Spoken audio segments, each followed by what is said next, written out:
Hello and welcome to Know It All Haven. I'm Thomas, and today we're heading to one of the most iconic skylines in the world, New York City.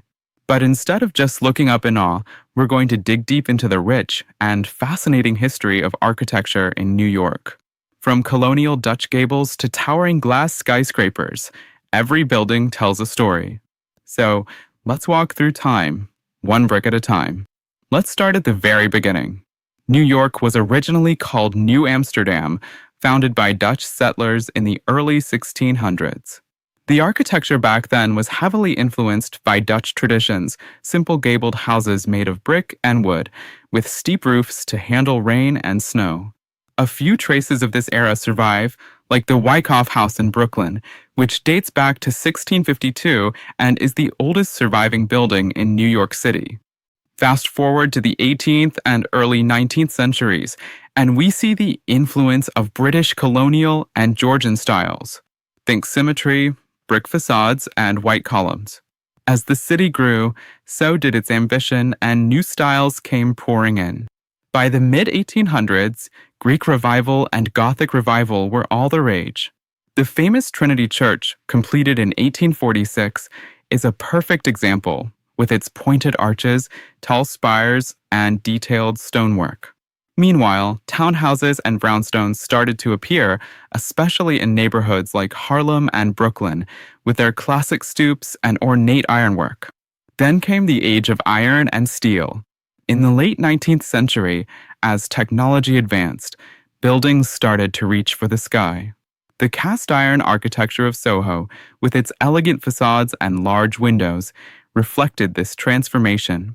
These were some of the earliest examples of prefabricated construction, modern before modernism even had a name.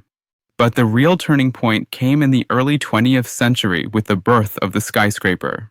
New York was booming, and space was limited, so builders went vertical. The Flatiron Building, finished in 1902, is one of the city's earliest high-rises. Then came giants like the Woolworth Building in 1913, nicknamed the Cathedral of Commerce, and the Chrysler Building in 1930, which dazzled with its Art Deco spire and gleaming metal crown. Just a year later, the Empire State Building soared even higher. Completed in 1931, it became the tallest building in the world at the time and remains a global icon of American ambition and innovation. As we moved into the mid-20th century, modernism took center stage. This meant cleaner lines, glass, and steel. The Seagram Building, finished in 1958, was a game-changer with its minimalist elegance and bronze tint. Designed by Ludwig Mies van der Rohe, it set the tone for a new kind of corporate architecture. The late 20th century brought a mix of brutalism, postmodernism, and adaptive reuse. Concrete-heavy buildings like the Whitney Museum and experimental shapes like the At and Amp, T Building, now 550 Madison, showed that New York was always ready to reinvent itself.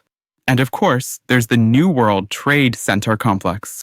After the tragic attacks of 9/11, the skyline was forever changed. But out of grief came renewal. One World Trade Center, also known as the Freedom Tower, opened in 2014 and now stands as the tallest building in the Western Hemisphere, symbolizing resilience and hope. Today, New York's architecture is a stunning collage of styles. You'll find brownstones next to glass towers, Beaux-Arts libraries beside modern museums. And neighborhoods like the High Line and Hudson Yards show how innovative design can reshape entire districts, blending the old with the new.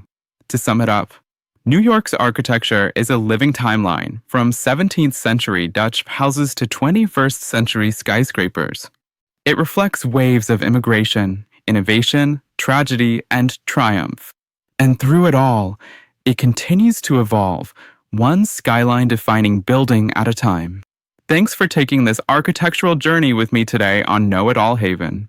If you enjoyed exploring the city that never stops building, don't forget to subscribe for more fascinating episodes. I'm Thomas, and I'll see you next time right where history meets the sky.